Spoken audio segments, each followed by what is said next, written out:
The reason why 1 billion people are risking hearing loss is because of loud sound exposure in recreational settings. We're not talking concerts and stuff like that. This is mainly, as you were just saying, headphones, loud sound exposure. You just decide, I want to just blast my hearing today. Small little headphones that we can just wear 24/7, right? Yeah, we can have now a concert all day long, anytime, anywhere. Equipment is getting louder and is getting also better at reproducing certain frequency ranges that were not possible before. We are putting more and more energy in those frequency ranges. What I'm trying to say is that we have frequencies that are better heard at higher listening levels. So it's only natural that we unconsciously increase sound levels, not only because it's exciting and we love the vibration in the club or whatever, but we have frequencies that are much better heard at higher listening level compared to low listening levels. There's a reason why 1 billion people prefer louder over quieter, especially when they're on their own with headphones. So what we are trying to do here with Oikley is to try and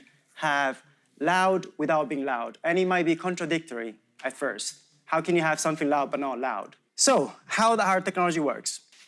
The first thing what we need to do is to assess how loud something appears to be to the listener. Because if we don't know how loud it is, then we know what frequency perception the person is perceiving. So we'll build this filter which essentially interpolates between any of the A, B, C curves that you see on a weighting filter. So let me just give you a simple example. The lower the listening level, the more it filters low and high frequencies, okay? And these are mid frequencies, by the way. And the louder we go, the less it filters low and high frequencies. Why do we do that? Because we need to account for our lack in the perception, how our perception changes as we increase or decrease sound levels. The second thing that we need to do is, based on how loud something appears to be to the listener, associate a specific sound level. For example, 80 dB. This is your current sound perception. And the third thing that we need to do is, as a user or as a sound engineer, you can decide, okay, so I'm hearing at 70 dB SPL, but I would like to perceive it as if it was played at 60 actual sound level, but I would like to perceive it as if it was played at 85. What you're seeing here is the result of the frequency perception or the compensation that we need to apply to the signal in order to reproduce the same frequency perception that we would have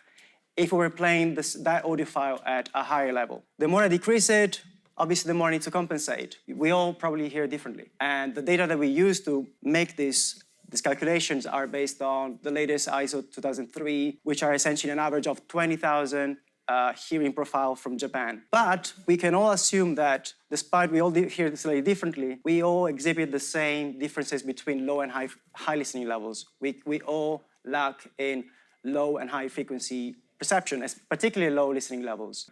The reason why we don't hear low and high frequencies is because, for an evolutionary reason, I can talk to you, you can talk to me. And obviously this happens in real time as I decrease or increase my level. That goes down and up. And let me also point out that this is not just a compensation upward, this is also a compensation downward, because also the opposite could happen. So the reason why you would want to change it maybe to a lower, to have a perception of something that is lower in real life than my actual sound pressure level. Imagine we're in a video game and we want the gunshot to sound like 110 dB and the background explosion to sound like 115 dB. And so we can decide how different elements in a game would sound like regardless of the end listener's volume. We embed all this sound perception as metadata into the audio file. This could be in Unity, Unreal Engine, whatever software we're using.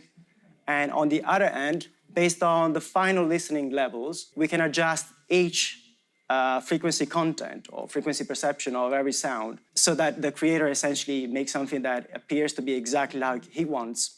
Is not really distorted by the sound level at which you're listening to.